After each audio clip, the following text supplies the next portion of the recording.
अब जो हम चैप्टर करने वाले हैं वो है भाई क्लास 11th का 12th चैप्टर। ये है लिमिट्स एंड डेरिवेटिव, लेकिन हम सिर्फ लिमिट्स कर रहे हैं। क्या लिमिट्स का इंट्रोडक्शन करेंगे, ठीक है। अच्छा, लिमिट क्या होती है भैया? लिमिट आपने सुना हम क्या बोलते हैं? अपनी लिमिट में रहो। क्या बोलते हैं? अपनी औकात में रहो भाई। तो लिमिट का मतलब होता है किसी की लिमिट्स बताना, किसी की औकात बताना। क्या बताना? औकात बताना। भाई मैथ्स में तो ये सब चल नहीं सकता, औकात। तो यहाँ पे हम जरा क्या करते हैं, तो भैया कोई भी मैथ्स में एक क्या होगा, तुम्हारे पास एक फंक्शन होगा। 11th क्लास में हमने शुरुआत से क्या पढ़ा है? सेट्स, उसके बाद फंक्शन। भैया कोई फंक्शन होगा, क्या होगा? फंक्शन। कुछ भी फंक्शन हो सकता है। मान लो मेरे पास एक फंक्शन है बहुत छोटा सा, x+3 फंक्शन है। क्या है? x+3 फंक्शन है, ठीक। अब मैं बोलूंगा इसके अंदर ऑल x की वैल्यू की जगह x टेंड्स टू क्या बोलूं कि भैया ऑल नेचुरल नंबर। एक तो इसकी औकात क्या है? कोई औकात नहीं है, तो मशीन चलती चली जाएगी, नेचुरल नंबर भरते रहो, आंसर आता जाएगा। इस फंक्शन में नेचुरल भरते रहो और आंसर आता जाएगा। थोड़ा ऊपर कर ले बेटा कैमरा, आता जाएगा। तो ये तो बेटा कोई बात ही नहीं हुई, हमें कोई ना कोई लिमिट तो सेट करनी पड़ेगी। हम पहले चैप्टर्स में कैसे करते थे? Open bracket and close bracket का इस्तेमाल करके लिमिट्स को सेट करते थे नहीं करते थे?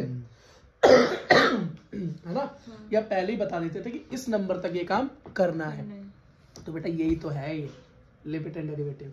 उन चैप्टर से निकाल के हमने इसको एक स्टैंडर्ड फॉर्म में लिखना सीख लिया है, और कुछ भी नहीं है। मान लो एक फंक्शन है, तो फंक्शन को मैं कैसे लिख दूंगा? मैं लिख दूंगा उसको f(x), x का फंक्शन है ना, मतलब यहाँ पे x दिखाई दे रहा है ना। वेरिएबल क्या है? वेरिएबल जो होता है उसी का फंक्शन होता है। क्योंकि अगर ये मान लो ये होता 2+3, तो ये कोई फंक्शन है? नहीं। हाँ ये फंक्शन है, ये बेटा कांस्टेंट फंक्शन है। कितनी बार भी करूंगा आंसर 5 आएगा। अच्छा। कितनी बार भी परफॉर्म करो इसे 5 ही तो आएगा, कुछ और वैल्यू जा ही नहीं सकती। कांस्टेंट फंक्शन है। ये कैसा है बेटा? वेरिएबल वाला फंक्शन है। कैसा है? वेरिएबल। इसके अंदर एक वेरिएबल क्या है? x वेरिएबल है। तो ये फंक्शन कौन सा है? फंक्शन है x का। क्या है जी? x का x+3। इसके का y होता तो मैं बोलता ये फंक्शन है y का। क्या फंक्शन है? y प्लस समथिंग या 3। z होता तो z, ठीक है। या इसके साथ कुछ भी रख लो तुम, है ना। नोरा फतेह का फंक्शन है, तो नोरा फतेह +3, तो तुम्हारा मन करे तुम लगा सकते हो, ठीक है। अगला देखो भाई, तो अब मेरे को भाई मैंने इसके अंदर एक लिमिट सेट करनी है। मैंने तुम्हें बताना है कि भाई इसके अंदर सिर्फ यहीं तक की वैल्यू भरनी है तेरे को। क्या? यहीं तक की वैल्यू भरनी है। तुम भूल जाते हो बार बार।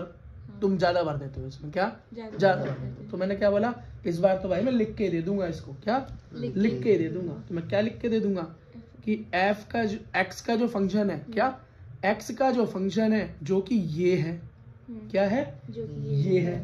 इसके अंदर एक बात याद रखियो भाई, क्या कि x की वैल्यू टेंड्स टू 3, मतलब 3 पहुंचने तक ही इसे चलाइयो, उसके बाद मत चलाइयो। अब वो क्या करेगा भैया? वो तो देख ही लेगा भाई। लिमिट सेट कर रखी है भाई, x टेंड्स टू लिमिट क्या सेट कर रखी है? लिमिट x टेंड्स टू 3, मतलब टेंड्स टू का मतलब है कि भैया 3 तक जाने तक, मतलब 3 तक जाने तक बोल रहा है। इसका मतलब 1 भी भरोगे, 2 भी भरोगे, फिर 3 भरोगे, या सीधा 3 भरोगे। तो भैया इतनी मेहनत क्यों करूं? लास्ट का आंसर निकाल रहे तो 10⁻3, तो सीधा x का फंक्शन 3, फाइनल वैल्यू तुम्हारे सामने 6 आ गई, खत्म। ये है बेटा फंक्शन, और ये है उसकी लिमिट। अब बेटा एक चीज और है, एक होती है भाई राइट हैंड की लिमिट। क्या? Right hand limit. इसको मैं बोल देता हूँ RHL शॉर्टकट में। राइटिंग माशाल्लाह है मेरी। देखो अगला क्या है? Left hand limit.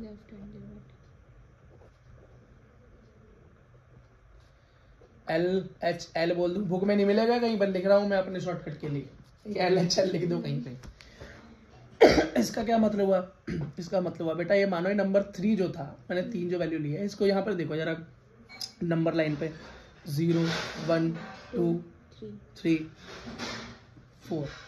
ये कह रहा है भैया ये जो लिमिट है ना, ये 3 नंबर की लिमिट, इसको 2 तरीके से अप्रोच किया जा सकता है। एक तो उल्टे हाथ से और एक सीधे हाथ से।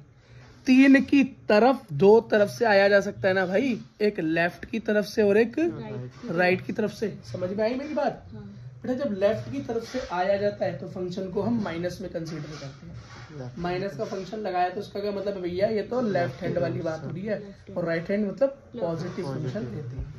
बात समझ में आ गया? तो थोड़ा सा देखें एक चीज, देखो बेटा, जब मैं राइट हैंड का फंक्शन लूंगा तो 3 तक आने के लिए क्या, 3 तक आने के लिए क्या होगा, देखो सबसे पहले क्या होगा, मान लो 3.1 है, क्या है 3.1 पे पहुंचा है, तो कैसे पहुंचेंगे यहाँ पे 3.01 3.001 3.0001 ऐसी तो होगा x, ठीक, और तब 3 तक पहुंचेगा, और जब तो 3 तक पहुंचेगा तब बेटा फंक्शन हर वैल्यू पे क्या होगा 6.001 ये रखने पे, फिर 6.001, फिर 6.01, 6.1 और 6 तक पहुंच जाएगा। मतलब x की वैल्यू जब 3 तक जा रही थी तो फंक्शन की वैल्यू 6 तक जा रही थी, जो मैक्सिमम वैल्यू भी मैंने पीछे निकाली थी। तो यही राइट हैंड फंक्शन और लेफ्ट हैंड फंक्शन है, जो कि बेटा हमेशा क्या होंगे, सेम होंगे। इसका मतलब सेम होंगे तो मैं राइट हैंड, अब मैंने कर लिया तो मैं लेफ्ट हैंड से करूंगा तभी भी यही होगा, हाँ बेटा यही होगा। अब मैं जब लेफ्ट हैंड से 3 की तरफ पहुंचने की कोशिश करूंगा तो कैसे करूंगा, तो बेटा उसके अंदर वैल्यू क्या आएंगी, यही तो आएंगी 2.9, और आगे बढ़ो थोड़ा सा 2.99, और पास आओ थोड़ा सा 2.99, और पास आओ थोड़ा 2.9999, ठीक है। अच्छा, जब भी ऐसा हो रहा था तो फंक्शन की वैल्यू क्या आ रही थी 5.999, ये 5.99, फिर 5.99, फिर 5.9, ठीक है, मतलब 6 की तरफ जा रही है। तो मतलब जब मैंने x का फंक्शन लेफ्ट हैंड साइड से क्या L से चलना चालू किया और 3 के पास पहुंचने लगा, x की वैल्यू 3 के पास पहुंचने लगी, तो मेरे फंक्शन की वैल्यू भी 6 आने लगी। देख रहे हो, यहाँ भी 6 आ रही थी, यहाँ भी 6 आ रही है, यहाँ 3 रखने पे, यहाँ 3 के पास पहुंचने पे, यहाँ 3 के पास लेफ्ट तरफ से पहुंच, मतलब हमारी राइट हैंड लिमिट बराबर लेफ्ट हैंड लिमिट होती है, तभी वो फंक्शन होता है, तभी वो फंक्शन होता है। बात समझ में आ गई? अब पता नहीं तुम्हें कैसे किसी ने पढ़ाया होगा, पर मेरा तरीका यही है, ठीक है। अगला देखो, एक ग्राफ की मदद से देखो, एक ग्राफ बनाते हैं।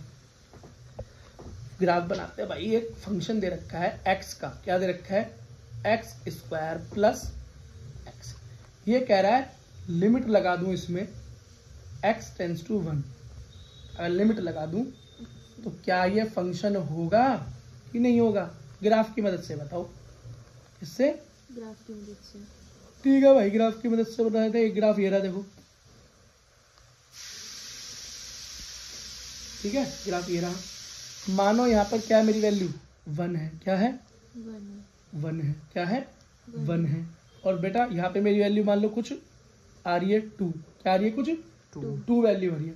भाई मैं राइट हैंड से 1 की तरफ जाऊं, चाहे राइट हैंड से 1 की तरफ जाऊं, राइट हैंड से, चाहे लेफ्ट हैंड से 1 की तरफ जाऊं, ठीक है, अगर मैं 1 पर पहुंचूंगा, या मान लो यहाँ पे मेरी वैल्यू 2 आ रही थी, तो मेरी वैल्यू 2 मुझे 2 ही मिलेगी, चाहे मैं लेफ्ट हैंड से जा रहा हूँ चाहे राइट हैंड से जा रहा हूँ। मेरी वैल्यू जब जैसे मैं 1 के पास पहुंचूंगा और यहाँ से जब मैं 1 के पास पहुंचूंगा तो मेरी वैल्यू 2 ही आएगी, क्या 2 ही आएगी, क्या 2 ही आएगी।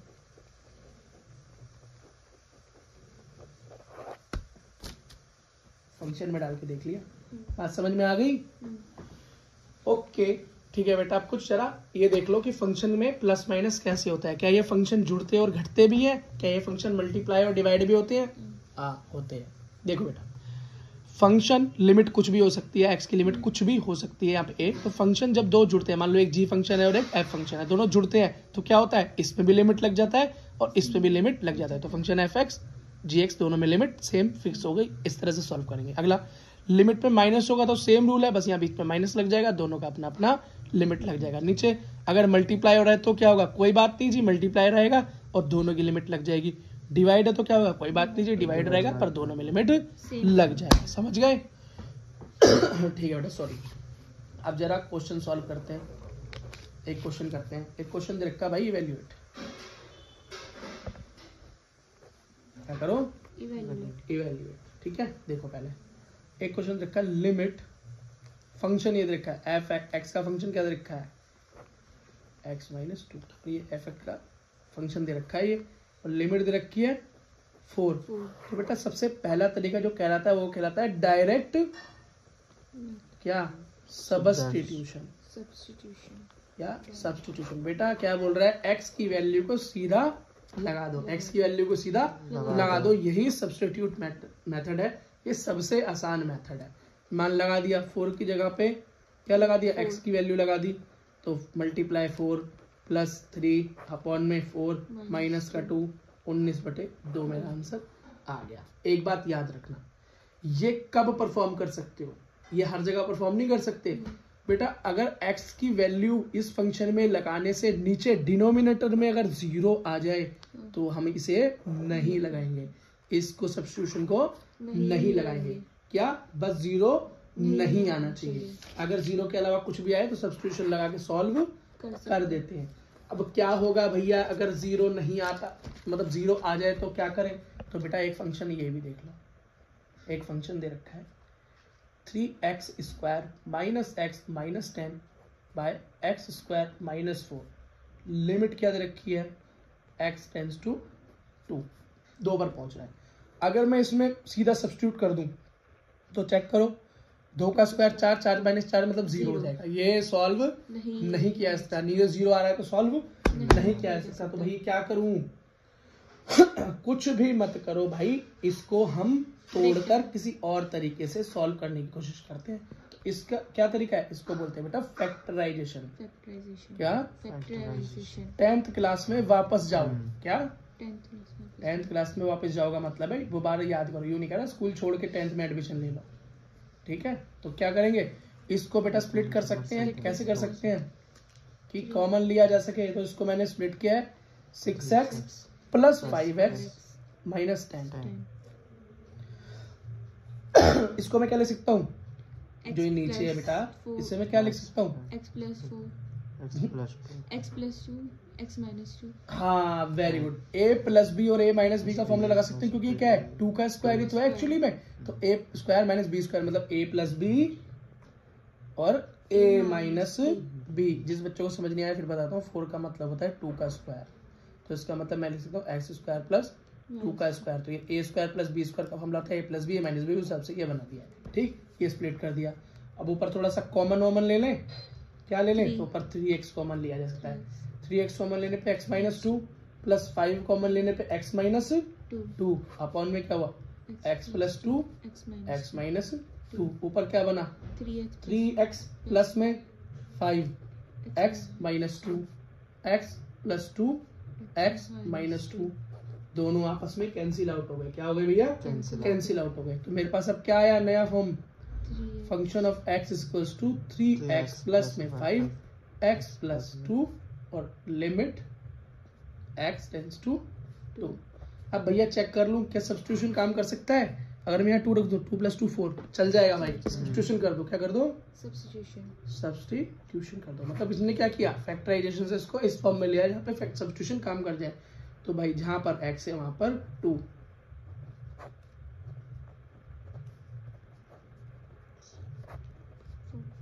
(11/4) आंसर आ गया सामने। कैसा लगा, मजा आ गया। एक और करते हैं भाई। अब भाई कोई ऐसा फंक्शन आ जाए जिसके अंदर ना तो मेरा सब्स्टिट्यूशन काम आए और ना ही मेरा फैक्टराइजेशन काम आए, जैसे कि रूट, अंडर रूट वाले आ जाए, ठीक है, बड़ी बड़ी पावर्स वाले आ जाए, तो बेटा वहां पर ये फैक्टराइजेशन भी काम नहीं करता। तो वहां पे बेटा हमको अपनी थर्ड मेथड लगाना पड़ता है। क्या, थर्ड मेथड लगाना पड़ता है। और ये थर्ड मेथड है बढ़िया, थोड़ा इंपॉर्टेंट मेथड यही वाला है, क्योंकि क्वेश्चन को मुश्किल बनाने का यही तरीका है। तो कोई फंक्शन हो जिसमें लिमिट क्या x टेंस टू a, कुछ भी हो सकती है, तो बेटा यहाँ पर ये स्टैंडर्ड फॉर्म होगी x to the power n a to the power n x minus a किसके बराबर होगा, तो ये इसके बराबर होगा n a to the power n minus 1। मतलब किसी भी फंक्शन को आप पहले इस फॉर्म में ले आना, जैसे आप उसे इस फॉर्म में ले आओगे तो उसका आंसर इस तरीके से निकल सकता है। बोलने से ज्यादा अच्छा है आपको क्वेश्चन करके दिखा दिया जाए। एग्जाम्पल, क्वेश्चन देखा, limit x tends to 0 x plus 1 to the power 5 minus 1 upon में x। भाई इस तरह का क्वेश्चन है तो कैसे सॉल्व करोगे, कैसे सॉल्व करोगे, यहाँ पर भैया थोड़ी दिक्कत है। क्या है, थोड़ी दिक्कत है। तो हम क्या करेंगे बेटा, कुछ दिमाग लगाएंगे। Let y is equals to x plus 1 क्या मैं इसको y बराबर मान लूं, क्या मान लूं, y के बराबर मान लूं, तो मेरा ये क्या हो जाएगा, इसको इधर इधर से सॉल्व करते हैं, हो जाएगा y स्क्वायर, y का 5 माइनस 1 अपन में x क्या हो जाएगा बेटा, यहीं से x की वैल्यू निकालो, यहीं से x, तो x की वैल्यू हो जाएगी y माइनस 1, तो नीचे क्या आ गया y माइनस 1। अब एक चीज और याद रखना, जब सब कुछ चेंज हो ही चुका है, क्या सब कुछ चेंज हो ही चुका है, और x की जगह पे बेटा अगर मैं यहाँ पे 0 पुट कर दूं, x की यहाँ पे लिमिट में 0 पुट कर दूं, चेक करना होता है, तो y बराबर क्या आता है 1, तो हमारी नई लिमिट क्या हो गई, ये चेंज करने होते हैं बेटा, ये स्टेप है, तो हमारी लिमिट हो गई y टेंड्स टू 1, यहाँ पे सारा y का फंक्शन आ गया ना, तो ये तो दिमाग वाली बात है कि भैया x का फंक्शन ऑफ x यहाँ काम करेगा ही क्या, लिमिट ऑफ जो दे रखी है y x की लिमिट का करूंगा क्या y के फंक्शन में, इसलिए मुझे y की वैल्यू चाहिए, तो इसलिए मैंने y की वैल्यू कैसे निकाली, x की वैल्यू डाल के, यहाँ क्या हो गया y5 माइनस 1 y माइनस 1। ठीक है भाई, बन गया स्टैंडर्ड फॉर्म। स्टैंडर्ड फॉर्म क्या, जरा मैच करो, ये देखो इस फॉर्म से मैच हो गया ना, x to the power n, a to the power n, मतलब कुछ भी नहीं है तो पावर 1 की बनी है, x माइनस 1। ठीक है, तो इसका फॉर्मूला क्या होगा, n a to the power n minus 1। इसका मतलब n क्या है मेरे पास 5, पावर क्या है 5 है ना, और a मेरे पास क्या है 1, ये क्या है 1, तो लगा दो, ये हो गया मेरा 5 मल्टीप्लाई 1 टू द पावर 5, मतलब 5। बस बेटा यही था इंट्रोडक्शन लिमिट्स का।